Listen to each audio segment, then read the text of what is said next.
이제 고난주간입니다. 전통적으로 교회는 이 고난주간 한 주간을 예수님의 마지막 한 주간 그 일정을 따라서 묵상하면서 기도해 왔습니다. 오늘은 안식 후 둘째 날, 요일로 말하면 월요일, 여러분 안식일이 토요일이니까 안식 후 둘째 날 월요일에 해당하는 그런 날인데, 이날 예수님께서는 성경을 보면 오늘 본문에 나오는 두 가지 큰 일을 행하셨습니다. 하나는 12절부터 나오는 열매 없는 무화과 나무를 저주해서 그 자리에서 말라 죽어버리게 한 그 사건이고, 두 번째는 15절에 나와 있는 것처럼 성전에 들어가셔서 장사꾼으로 더러워진 그 성전을 청결케 할, 소위 성전 청결 사건이라고 하는데, 사실은 이게 뭡니까? 그 성전답지 못한 성전을 꾸짖으시고 그 성전답지 못한 그 성전을 향해서 분노를 일으키신, 그게 오늘 본문에 나오는 내용입니다. 여러분, 이 두 가지 사건은 다른 사건이지만 동시에 같은 의미를 담고 있는 사건인데, 이 두 사건의 공통점이 뭡니까?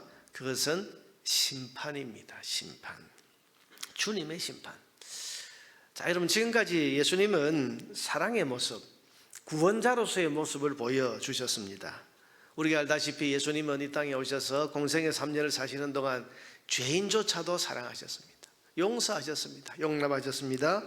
병자를 긍휼히 여기셔서 치료해 주셨습니다. 약한 사람, 소외받는 장애인들을 소중히 여기고 존중하시면서 그들을 위로하는 위로자, 치료하는 치료자, 사랑 많은 구원자의 따뜻한 모습을 보여주셨습니다. 그런데 이 십자가 지식의 마지막 주간인 이 한 주간, 고난주간이 시작되면서 주님께서는 진노하시고 분노하시고 심판하시는 그런 심판주의 모습을 지금 보이고 계십니다. 열매 없는 무화과 나무를 저주하십니다. 죄로 더러워진 성전을 심판하십니다. 그래서 성전답지 못한 그 성전에 잊지 말아야 할 것들을 다 내쫓으시면서 채찍을 드시고 상을 둘러 엎으시고, 자, 여러분 보세요. 이 심판이 얼마나 무섭든지 주님께서 무화과 나무를 한번 저주하시니까 그 자리에서 말라졌습니다. 또 성전 안에 있던 장사꾼들과 이 돈 바꾸는 사람들, 여러분, 이게 주님 마음에 들지 않았으면 가서 조용히 평상시에 같으면 뭐 다 이러시거나 혹은 또 조용히 그렇게 나무라실 수도 있는데, 오늘 본문에 보면 분노하십니다. 채찍을 들고 쫓아내시고 때리시고 상을 둘러 엎으시고, 여러분, 의자를 집어 던졌다, 그렇게 되어 있습니다. 사람들을 그렇게 해서 이 성전에서 쫓아내고 계시는 것을 볼 수 있습니다. 왜 주님은 이렇게 과격하고 무서운 모습을 지금 보이는 것일까? 여러분, 그것은 구원의 양면성 때문입니다. 여러분, 예수님께서 누군가를 구원하신다, 이 말은 누군가는 심판을 받는다, 그런 말입니다. 구원이라는 것은 여러분 항상 양면성을 가집니다. 구원, 죽음 가운데서 누군가 구원을 받았다, 누군가는 그 죽음 가운데 버림받는다는 이야기고, 누군가가 천국에 들어가는 구원을 얻었다고 한다면 누군가는 천국에 들어가지 못하고 지옥에 빠져드는 그런 심판을 받는다는 이야기 아닙니까? 여러분 보세요. 구원이라는 것은 항상 양면성이 있습니다. 구원이 있으면 심판도 있는 것입니다. 심판이 있으니까 구원도 있는 것입니다. 심판이 없는데 왜 구원이 필요하겠습니까? 죄에 대한 무서운 진노와 죄에 대한 무서운 심판이 있기 때문에 주님이 이루어 주시는 구원이 그렇게 고맙고 귀하고 감사한 것입니다. 여러분, 우리가 예수를 믿는다고 할 때 반드시 전제되어야 할 것이 뭔가 하면 바로 죄에 대한 고백입니다. 여러분, 세례 서약을 할 때 제일 먼저 서약하는 질문이 뭡니까? 바로 이것입니다. 당신은 나는 죄인이며 하나님의 진노의 심판을 피할 길이 없는 사람인 것을 인정하십니까? 심지어는 여러분, 유아 세례를 베풀 때에도 그 어린 아이를 품에 안은 부모에게 이 질문을 먼저 합니다. 이 아이는 죄인으로서 하나님의 진노의 심판을 받는 것 외에는 소망이 없는 그런 심판의 사람인 것을 인정하십니까? 그렇게 먼저 물어봅니다.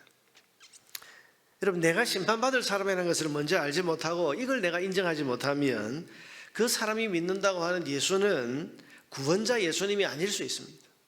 훌륭한 성인으로서 받아들일 수도 있고 도덕의 기준으로서 예수님일 수는 있지만은 구원자 예수님은 아닐 수 있습니다. 여러분, 내가 하나님의 무서운 진노의 심판날이 있다는 사실을 내가 인정하지 않고 그걸 모르는데, 내가 그런 사람이 아닌데 왜 나에게 구원해 주시는 분이 필요하겠습니까? 구원에 이르기 위해서는 먼저 내가 심판 아래 놓여 있는 죄인이라는 사실을 인정하고 깨달아야 됩니다. 여러분, 심판의 무서움을 아니까 주님의 구원이 감사한 것 아니겠습니까? 심판 외에 다른 길이 없다는 것을 아니까 주 예수님의 십자가 구원이 고맙고 기쁜 복음이 될 수 있는 것입니다. 자, 여러분, 그런 점에서 오늘 주님께서 심판을 보여주고 계십니다. 만약에 오늘 지금 단지 열매가 없다는 그 이유 하나만으로 무화과나무를 저주하신 이 주님의 기준으로 저와 여러분의 삶을 주님이 심판하신다면 여러분 자신 있습니까?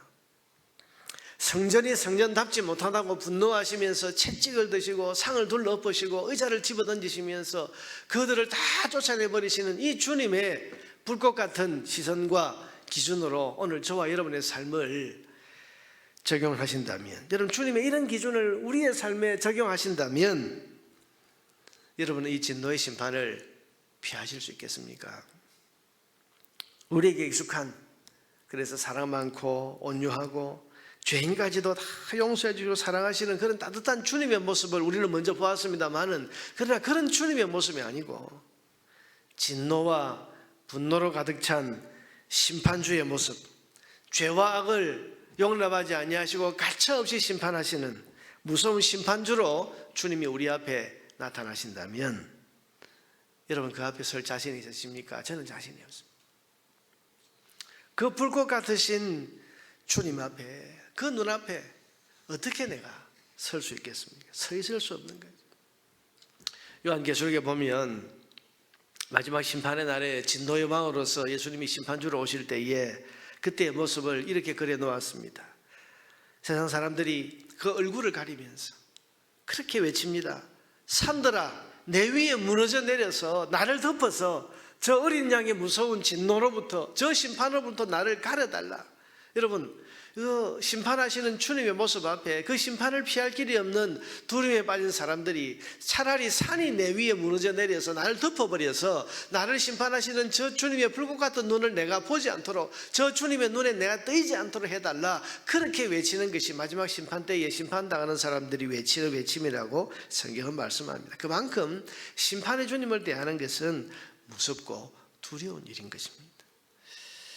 오늘 주님께서는 십자가를 지시기 전에 이런 무서운 심판주로서의 모습을 보여주십니다. 왜 그렇겠습니까? 지금 주님이 지실 이 십자가로 인해서 얼마나 무서운 심판이 우리에게서 지나가는지를 우리에게 보여주시기 위해서입니다.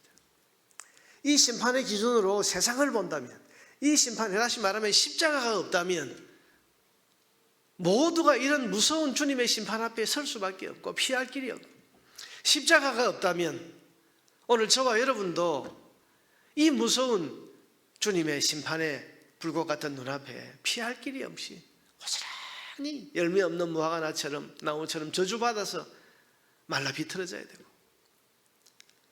더러워진 성전 주님께서 채찍을 드시고 쫓아내시면서 너는 하나님의 집에 있을 자격이 없다 하고 다 우리에게서 밀어내실 때,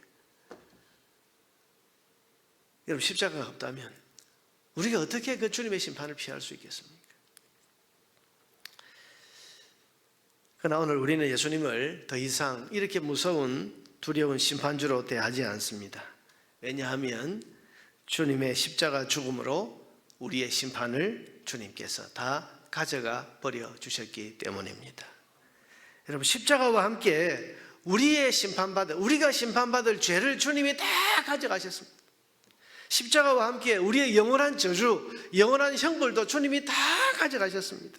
십자가와 함께 우리의 고통도 가져가시고 우리의 저주도 가져가시고 우리의 심판받을 형벌도 가져가시고 십자가와 함께 지옥의 무서운 불길도 우리에게서 다 가져가 버리신 것이 우리 주님의 십자가 고난과 죽음인 것을 믿으시기를 바랍니다. 그래서 오늘 우리는 더 이상 예수님을 이 무섭고 두려운 심판자로, 무서운 심판주로 대하지 않을 수 있게 된 것입니다. 십자가 때문입니다. 사랑하는 여러분, 오늘 우리가 이 고난주간 첫날에 주님의 이 행적을 묵상하면서 만약 십자가가 없었더라면, 주님의 십자가 고난과 이 죽음이 없었더라면 오늘 이 주님께서 무섭고 두려운 심판자의 모습으로 우리 앞에 나타나셨을 것이라는 것을 여러분 생각하면서, 이 진노가 나를 향한 이 진노, 나와 내 죄를 향한 그 진노가 바로 십자가가 없었더라면 나를 향한 진노가 될 수 있었다는 사실을 우리는 깊이 생각하고 묵상해야 할 것입니다. 산 여러분, 열매 없는 무화과 나무를 진노하시면서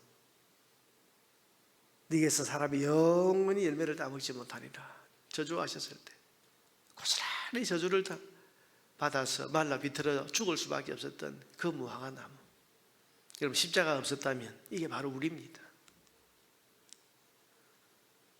하나님의 집 성전에 있어서는 안 될 것들이 가득 찼을 때 그거 다 내쫓으시면서 너는 하나님 앞에 있을 수 없는, 하나님의 집 안에 있을 수 없는 그런 사람들이라고 다 내쫓으시는 이 기준으로 우리를 심판하신다면, 그래서 십자가가 없었다면 우리는 하나님 앞에 서 있을 수 없고 하나님을 아버지라 부를 수 없고 죽음 이후에 하나님의 심판대 피할 수 없는 그런 인생이었다는 사실을 우리는 깊이 기억하고 묵상해야 할 것입니다. 십자가가 없었더라면, 주님께서 고난받지 않으셨다면, 주님이 십자가 대속의 죽음을 죽지 않으셨다면 나는 어떤 자리에 지금 서 있을 것인가를 생각하면서 이 모든 것을 가져가 버리신, 그래서 더 이상 무서운 심판주로 주님을 대하지 아니하고 사랑 많으신, 은혜가 한량 없으신 좋으신 하나님으로, 나의 주님으로 우리가 대할 수 있게 된 이것이 주님의 고난과 죽음 때문에 이루어진 놀라운 사실이라는 사실을 여러분 깊이 기억하면서 이 한 주간 우리가 주님의 고난과 죽음을 감사하고 찬양하고 그 고난의 주님, 대속의 주님을 찬양하면서 영광 돌리는 이 한 주간의 삶이 될 수 있기를 바랍니다. 여러분, 주님의 고난과 죽음은 우리의 죄 문제를 다 가져가 버리신 놀랍고 고마운 은혜입니다. 주님의 고난과 죽음은 우리의 영원한 형벌과 영원한 심판까지도 다 영원히 가져가 버리신 고맙고 감사한 대속의 은혜입니다. 이 은혜 주시려고 예수님이 고난받고 죽으셨습니다. 여러분, 이 은혜를 묵상하고 기억하면서 예수 그리스도의 고난과 십자가 대속의 죽음이 나와 아무 상관없는 고난과 죽음이 아니라 바로 나를 위한, 내게서 이 무서운 심판을 다 가져가 버리시기 위한 그런 주님의 고맙고 놀라운 대속의 은혜라는 사실을 깊이 기억하면서 주님의 고난과 죽음을 묵상하고 마음 깊이 찬양하는 저와 여러분 되기를 주님의 이름으로 축원합니다.